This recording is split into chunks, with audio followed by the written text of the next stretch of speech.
परिचय।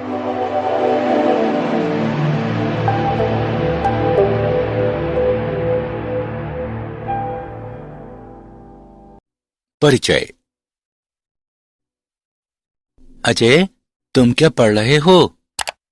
मैं अपनी रसायन विज्ञान की पाठ्य पुस्तक पढ़ रहा हूं। अर्जुन, पेंसिल को स्विच में मत डालना, तुम्हें बिजली का झटका लग सकता है। बिजली का झटका? लेकिन क्यों? पेंसिल तो लकड़ी और ग्रेफाइट की बनी होती है और ये दोनों ही विद्युत के कुचालक हैं। अर्जुन, तुम्हें पता होना चाहिए कि ग्रेफाइट एक अधातु है, लेकिन यह विद्युत का सुचालक है। मुझे तो इस बात का पता ही नहीं था।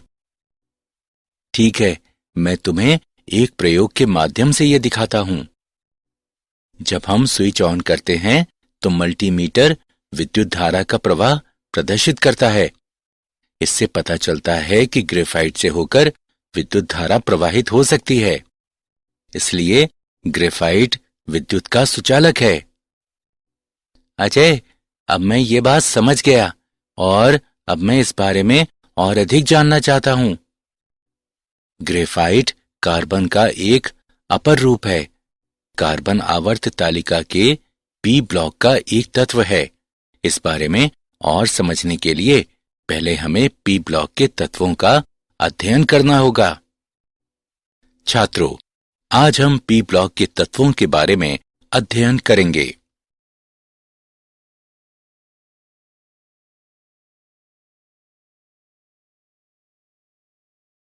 उद्देश्य। इस पाठ के अंत में आप निम्न करने में सक्षम हो जाएंगे। पी ब्लॉक के तत्वों को परिभाषित करना, अक्रिय युग्म प्रभाव को परिभाषित करना, समूह 13 के तत्वों को समझना, समूह 13 के तत्वों के भौतिक तथा रासायनिक गुणधर्मों को विश्लेषित करना, बोरान के असंगत व्यवहार की व्याख्या करना, बोरान के यौगिकों का विश्लेषण करना, समूह 14 के तत्वों को समझना, समूह 14 के तत्वों के सामान्य अभिलक्षणों का वर्णन करना, समूह 14 के तत्वों के भौतिक एवं रासायनिक गुणधर्मों का विश्लेषण करना, कार्बन के अपर रूपों को जानना, कार्बन तथा सिलिकॉन के कुछ महत्वपूर्ण यौगिकों का विश्लेषण करना।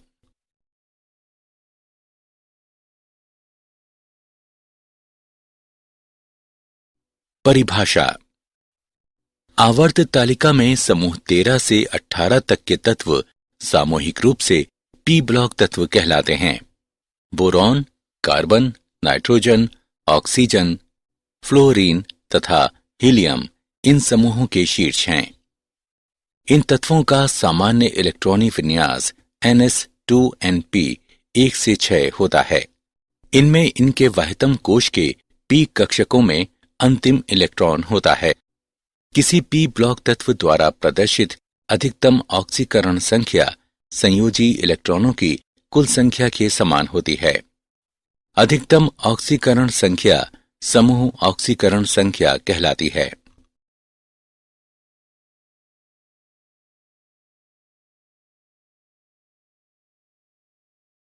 अक्रिय युग्म प्रभाव। अक्रिय युग्म शब्द को सबसे पहले नेविल सिडविक द्वारा प्रस्तावित किया गया। अक्रिय युग्म प्रभाव वाह्यतम इलेक्ट्रॉनों की पारगमन पश्चात धातुओं की यौगिकों में अनयानीकृत या बिना साझा हुए बने रहने की प्रवृत्ति होती है। अक्रिय युग्म प्रभाव शब्द को प्रायः ऑक्सीकरण अवस्थाओं के बढ़ते स्थायित्व के संबंध में उपयोग किया जाता है, जो समूहों 13, 14, 15 तथा 16 के गुरुतर तत्वों के लिए समूह संयोजकता से 2 कम होती है।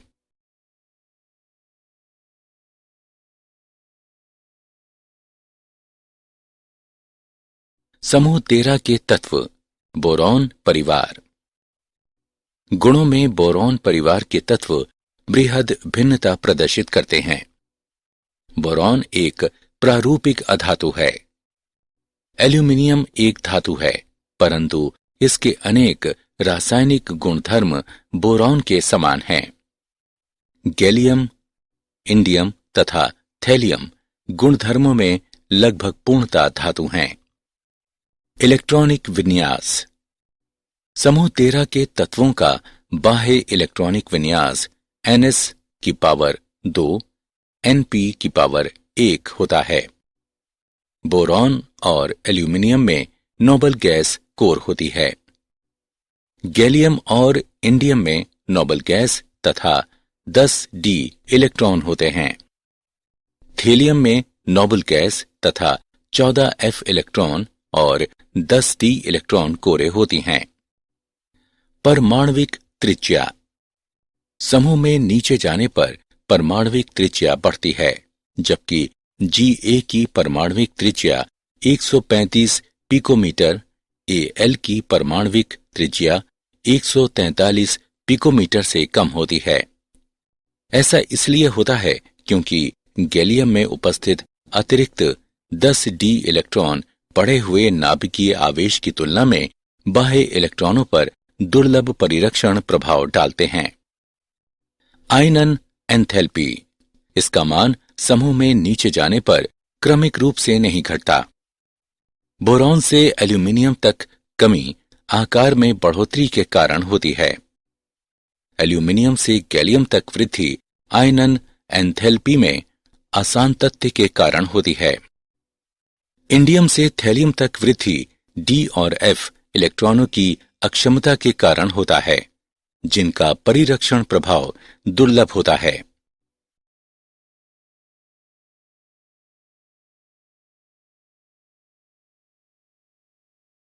समूह 13 के तत्वों के भौतिक गुणधर्म। तत्वों का क्वथनांक समूह में नीचे जाने पर घटता है। तत्वों का घनत्व समूह में नीचे जाने पर घटता है। तत्वों का गलनांक समूह में नीचे जाने पर पहले घटता है और बाद में बढ़ता है। बोरॉन में सर्वाधिक विद्युत ऋणात्मकता होती है। एल्यूमिनियम से थैलियम तक विद्युत ऋणात्मकता बढ़ती है। बोरॉन एक अधातु है, जबकि एल्यूमिनियम, गैलियम, इंडियम, थैलियम धातुएं हैं।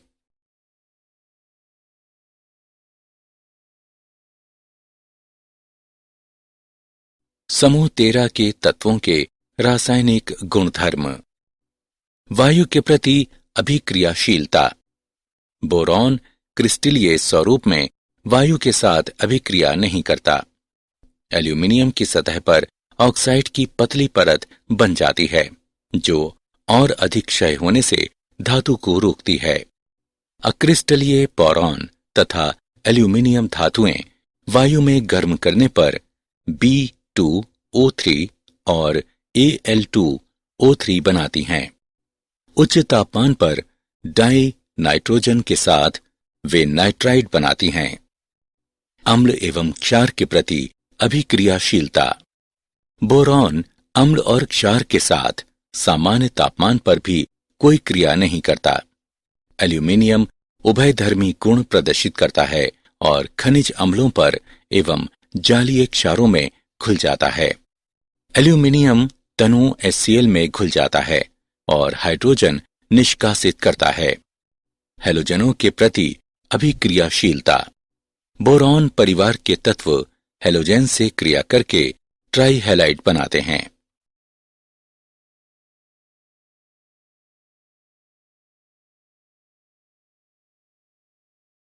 बोरॉन का असंगत व्यवहार।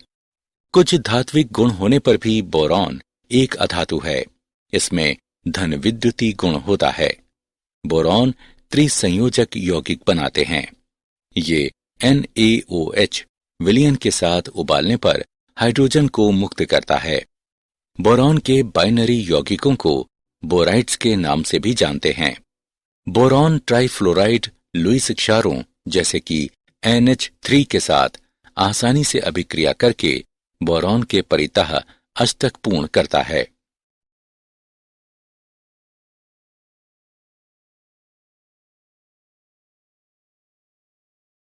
बोरॉन के कुछ महत्वपूर्ण यौगिक। बोरैक्स। इसे सोडियम टेट्रा बोरेट डेकाहाइड्रेट भी कहते हैं। ये इस प्रकार पाया जाता है कि इसमें चतुष्केंद्रीय इकाइयां B4O5 OH4 की घात 2 होती हैं। अतः इसका सूत्र Na2B4O5 OH4 8H2O होता है। क्रिस्टलीय बोरेक्स ठंडे पानी में कम घुलनशील होता है, लेकिन ये गर्म जल में शीघ्र घुलनशील होता है। जब बोरेक्स को गर्म किया जाता है तब इससे जल के अणु का निष्कासन होता है और गर्म किए जाने पर ये एक पारदर्शी द्रव में परिवर्तित हो जाता है, जो कांच के समान एक ठोस में परिवर्तित हो जाता है। उसे बोरेक्स मनका कहते हैं। ऑर्थोबोरिक अम्ल। ऑर्थोबोरिक अम्ल यानी H3BO3 को बोरिक अम्ल भी कहते हैं। 100 डिग्री सेल्सियस पर गर्म करने पर ये मेटाबोरिक अम्ल HBO2 बनाता है। मेटाबोरिक अम्ल को जब 140 डिग्री सेल्सियस पर गर्म किया जाता है तो ये पायरोबोरिक अम्ल यानी H2B4O7 बनाता है, जिसे जब उच्च तापमान पर गर्म किया जाता है तो B2O3 बनाता है। ऑर्थोबोरिक अम्ल एक दुर्बल अम्ल है, लेकिन ये एक पॉलीहाइड्रिक अल्कोहल की उपस्थिति में ऋणायनी जटिल पोरोस्पाइरेनिक अम्ल बनने के कारण प्रबल एकल क्षारीय अम्ल के रूप में कार्य करता है और H धनायन मुक्त करता है।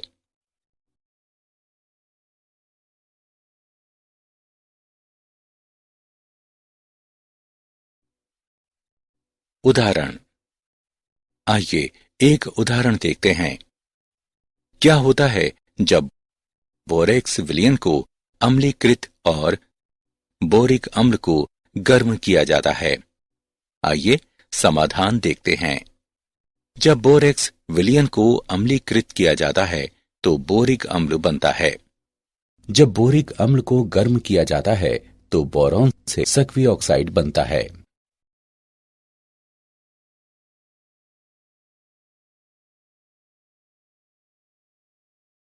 बोरॉन तथा एल्यूमिनियम तथा इनके यौगिकों के उपयोग।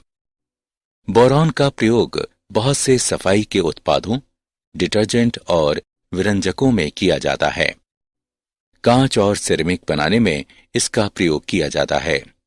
बोरोसिलिकेट कांच में तापीय आघात के प्रति उत्तम प्रतिरोध होता है। बोरॉन फिलामेंट प्रकाश के रूप में और उच्च सुदृढ़ सामग्रियां वैमानिकी संरचनाओं में उपयोग किए जाते हैं। बोरॉन कार्बाइड शील्ड का उपयोग नाभिकीय रिएक्टरों में नियंत्रक छड़ों के रूप में किया जा सकता है। कम घनत्व तथा सुदृढ़ता एल्यूमिनियम को विमान, हल्के भार वाले वाहन तथा सीढ़ियां बनाने के लिए आदर्श सामग्री बनाते हैं। क्षारण प्रतिरोधी तथा कम घनत्व के कारण इसका उपयोग हरित गृहों एवं खिड़कियों के फ्रेमों में किया जाता है। ऊष्मा का अच्छा सुचालक होने के कारण इसका उपयोग बॉयलरों, कुकरों और पकाने के अन्य बर्तनों में किया जाता है। आसान ढलाई एल्यूमिनियम को पेय पदार्थों के डिब्बों तथा छत डालने वाली सामग्री का अच्छा घटक बनाती है।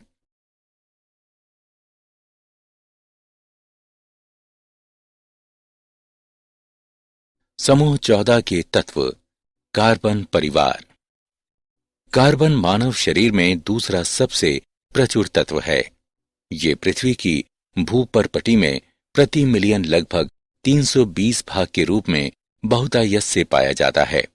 ये स्वतंत्र अवस्था में हीरा, ग्रेफाइट और कोयले में मिलता है।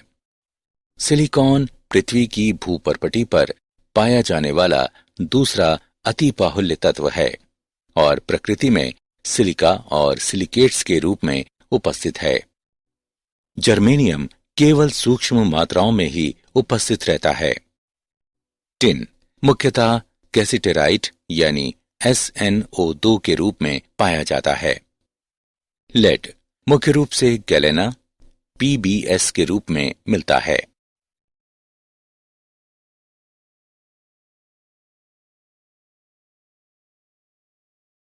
समूह 14 के तत्वों के सामान्य अभिलक्षण। इलेक्ट्रॉनिक विन्यास। कार्बन परिवार का संयोजकता कोश इलेक्ट्रॉनिक विन्यास ns वर्ग np वर्ग होता है। इस परिवार के तत्वों के इलेक्ट्रॉनिक विन्यास की आंतरिक क्रोड या कोर भिन्न होती है। सहसंयोजक त्रिज्या। कार्बन से सिलिकॉन तक सहसंयोजक त्रिज्या में उल्लेखनीय वृद्धि होती है। इसके पश्चात सिलिकॉन से सीसे तक त्रिज्या में आंशिक बढ़ोतरी होती है। ऐसा इसलिए होता है क्योंकि गुरुतर सदस्यों में पूर्ण पूरित डी और एफ कक्षक उपस्थित होते हैं।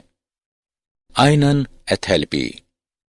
समूह में नीचे जाने पर आयनन एथैल्पी घटती है। समूह 14 के तत्वों की प्रथम आयनन एथैल्पी के मान समूह 13 के संगत तत्वों की अपेक्षा अधिक होते हैं। विद्युत ऋणात्मकता। छोटे आकार के कारण समूह 14 के तत्वों की विद्युत ऋणात्मकता का मान समूह 13 के संगत तत्वों की विद्युत ऋणात्मकता के मान से थोड़ा अधिक होता है। सिलिकॉन से सीसा तक तत्वों की विद्युत ऋणात्मकता का मान लगभग समान होता है।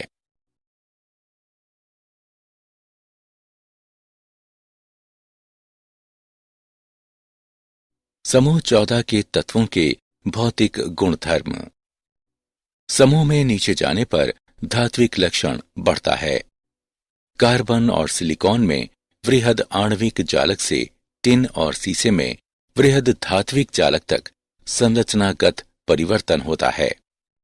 समूह में नीचे जाने पर आबंधन में सहसंयोजी से धात्विक तक परिवर्तन गलनांक, क्वथनांक तथा प्रथम आयनन ऊर्जा में घटोतरी का कारण बनता है। समूह में नीचे जाने पर बढ़ता धात्विक गुण घनत्व तथा चालकता में सामान्य वृद्धि का कारण बनता है।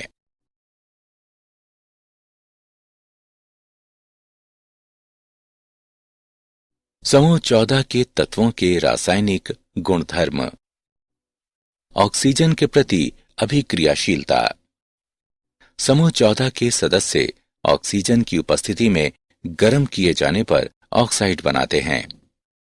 ये मुख्यतः दो प्रकार के ऑक्साइड पाते हैं, मोनो ऑक्साइड तथा डाइऑक्साइड। इनके सूत्र MO और MO2 हैं। उच्च ऑक्सीकरण अवस्था में ऑक्साइड निम्न अवस्था वाले ऑक्साइड की तुलना में अधिक अम्लीय प्रकृति के होते हैं। जल के प्रति अभिक्रियाशीलता। कार्बन, सिलिकॉन तथा जर्मेनियम जल के द्वारा प्रभावित नहीं होते हैं। टिन जल के साथ अभिक्रिया करता है और डाइऑक्साइड तथा हाइड्रोजन गैस बनाता है। रक्षात्मक ऑक्साइड परत बनने के कारण सीसा जल से अप्रभावित रहता है।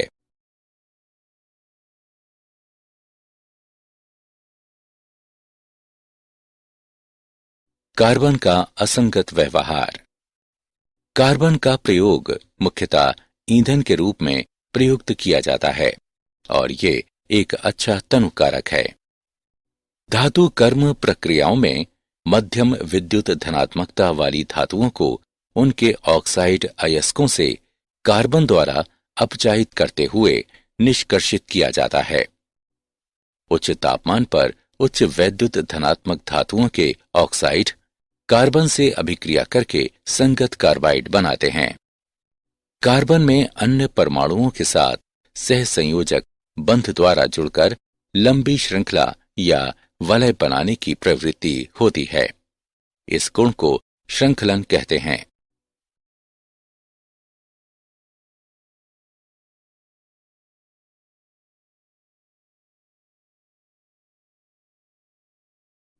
कार्बन के अपर रूप। ग्रेफाइट। ग्रेफाइट में प्रत्येक कार्बन परमाणु 3 अन्य कार्बन परमाणुओं से जुड़कर sp2 संकरण द्वारा द्वितलीय षटकोणीय वलय संरचनाएं बनाता है।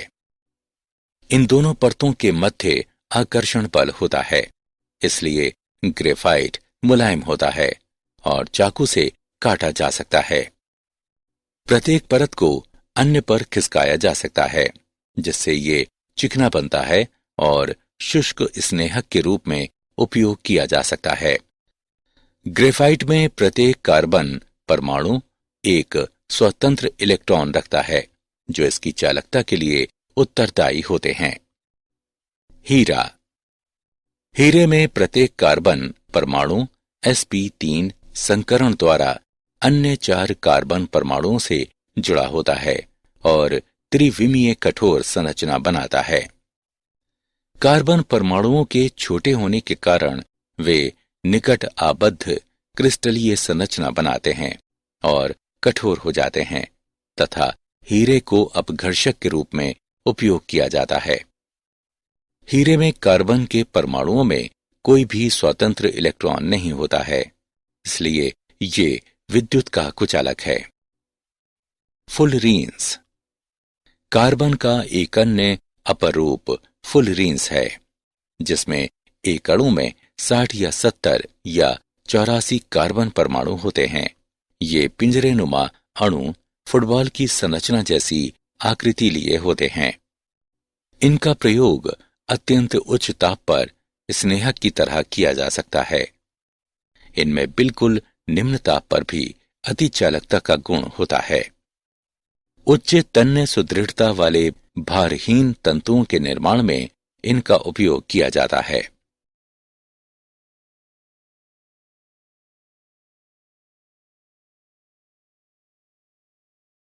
कार्बन के कुछ महत्वपूर्ण यौगिक।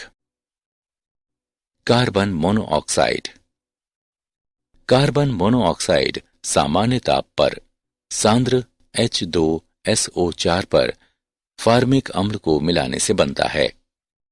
इस तरह विरचित कार्बन मोनोऑक्साइड को कास्टिक सोडा विलयन से गुजारा जाता है और फिर P2O5 पर से प्रवाहित करते हुए शुष्क किया जाता है। इसे ऑक्सैलिक अम्ल के साथ सांद्र सल्फ्यूरिक अम्ल की क्रिया द्वारा भी बनाया जा सकता है। कार्बन मोनोऑक्साइड एक रंगहीन दहनशील गैस है। ये एक उदासीन ऑक्साइड है, परंतु उच्च दाब और उच्च ताप पर यह एक अम्लीय ऑक्साइड की तरह व्यवहार करती है। कार्बन मोनोऑक्साइड ऑक्सीकारक तथा अपचायक दोनों रूपों में क्रिया कर सकते हैं। कार्बन मोनोऑक्साइड में कार्बन की ऑक्सीकरण संख्या ×2 होती है। Carbon dioxide. कार्बन डाइऑक्साइड को कैल्शियम कार्बोनेट पर तनु हाइड्रोक्लोरिक अम्ल की अभिक्रिया द्वारा बनाया जाता है। कार्बन डाइऑक्साइड एक अम्लीय ऑक्साइड है तथा द्विक्षारकीय अम्ल की तरह क्रिया करती है और 2 प्रकार के लवण बना सकती है। उच्च ताप पर कार्बन डाइऑक्साइड एक ऑक्सीकारक के रूप में कार्य कर सकती है।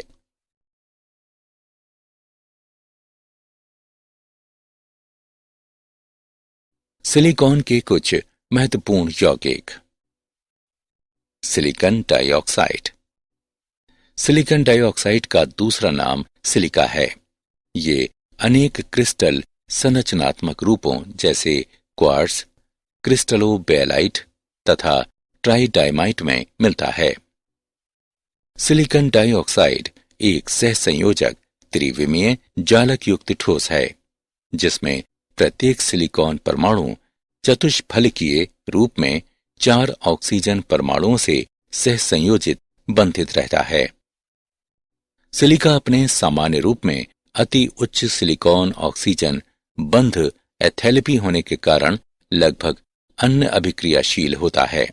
ये HF और NaOH से क्रिया करता है। क्वार्ट्ज का विस्तृत उपयोग दाब विद्युत पदार्थ के रूप में होता है। सिलिका जल का उपयोग शुष्कन कर्मक तथा उत्प्रेरक के रूप में होता है।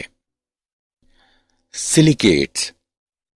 सिलिकेट की मूल संरचनात्मक इकाई SiO4 4- है, जिनमें सिलिकॉन परमाणु 4 ऑक्सीजन परमाणुओं से चतुष्फलक के रूप में बंधित रहता है।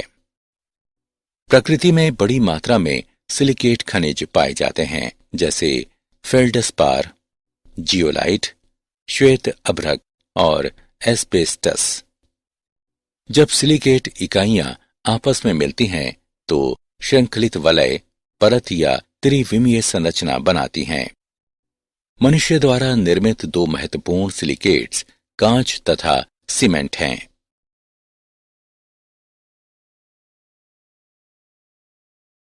क्या आप जानते हैं कार्बन मनुष्य को लगभग 3750 ईसा पूर्व से ज्ञात है।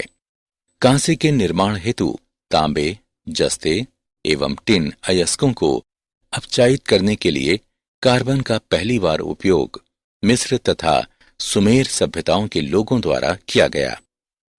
बोरॉन सभी हरित पादपों का अनिवार्य पोषक तत्व है। कार्बन का गलनांक और ऊर्ध्वपातन बिंदु सभी तत्वों में सर्वाधिक लगभग 5800 डिग्री केल्विन होता है। ब्रह्मांड में बोरॉन के परमाणु अंतरिक्ष किरण संघट्टों द्वारा नाभिकीय संलयन के कारण निर्मित हुए हैं। ब्रह्मांड में अधिकांश बोरॉन का निर्माण हमारे सौर मंडल बनने से पहले इसी प्रकार हुआ।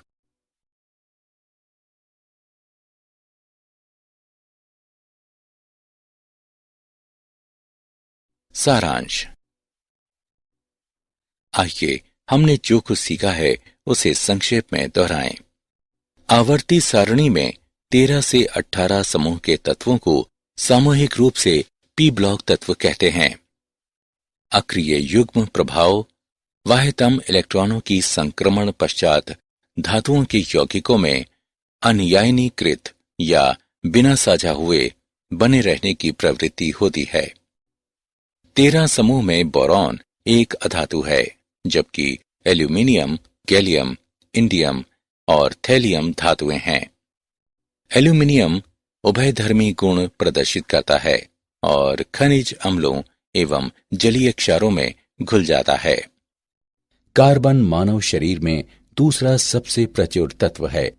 ये पृथ्वी की भूपर्पटी में प्रति मिलियन लगभग 320 भाग के रूप में बहुतायत से पाया जाता है। यह स्वतंत्र अवस्था में हीरा, ग्रेफाइट और कोयले में मिलता है।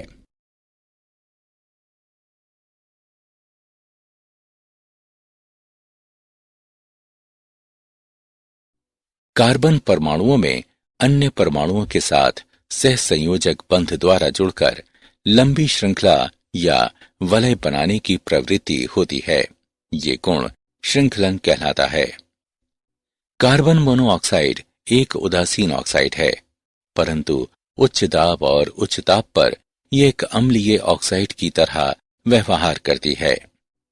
सिलिकॉन डाइऑक्साइड एक सहसंयोजक त्रिविमीय जालक युक्त ठोस है, जिसमें प्रत्येक सिलिकॉन परमाणु चतुष्फलकीय रूप में 4 ऑक्सीजन परमाणुओं से सहसंयोजित बंधित रहता है।